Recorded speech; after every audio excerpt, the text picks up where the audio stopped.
mga kapuso, isa rin po sa mga dinarayong lungsod na nagdaraos ng traslasyon ang Cagayan de Oro City. Kumusta kaya ang paghahanda roon para sa kanilang sariling pagpupugay sa Nazareno? Alamin natin sa live na pagtutok ni James Paulo Yan, ni One Mindanao. James? Matinding seguridad ang ipinatutupad para sa traslasyon ng itim na Nazareno sa Cagayan de Oro City na gagawin sa January 9.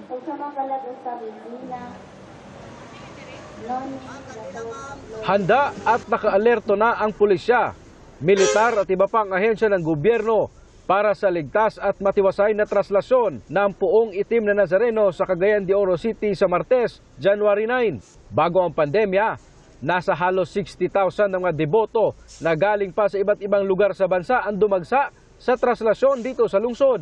Ayon kay Monsignor Perseus Cabunok, Parish Priest ng Nazareno Parish sa Cagayan de Oro City, nakikipagtulungan sila sa mga otoridad kasunod ng pagpapasabog noong December 3 sa misa sa loob ng gym ng MSU Marawi. Sabi ng Cagayan de Oro City Police, wala naman silang natatanggap na banta sa seguridad.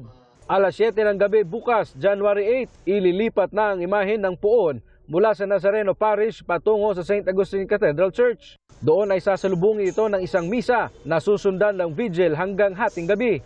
Alas 5 ng umaga sa Martes, January 9, aarangkada ang traslasyon na inaasahang tatagal ng mahigit 2 oras. May mga isasara ding kalsada para sa traslasyon. Kini mga mamaligya ay mga vendors nagsinta o area or ilang gilayon o gikan din sa Nazareno Church at least 100 meters dili sila makatuol gito sa simbahan. Ang pahalik at pagpahid ng mga panyo sa imahen papayagan lang sa loob ng simbahan bago at pagkatapos ng traslasyon. Sa kasagsagan ng prosesyon, bawal din ang pagtatapon ng mga panyo sa mga ihos. Dili siya kay pwede pang ilabay ng t-shirt nga ihos na Black Nazarene pero apil na din Granada. Magpapatupad ang simbahan ng one entrance at one exit policy sa mismong araw ng traslasyon ng puon.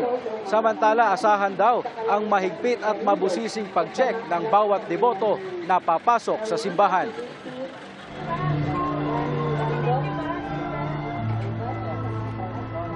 Maraming salamat, James Paulo Yap ng GMA Regional TV, One Mindanao.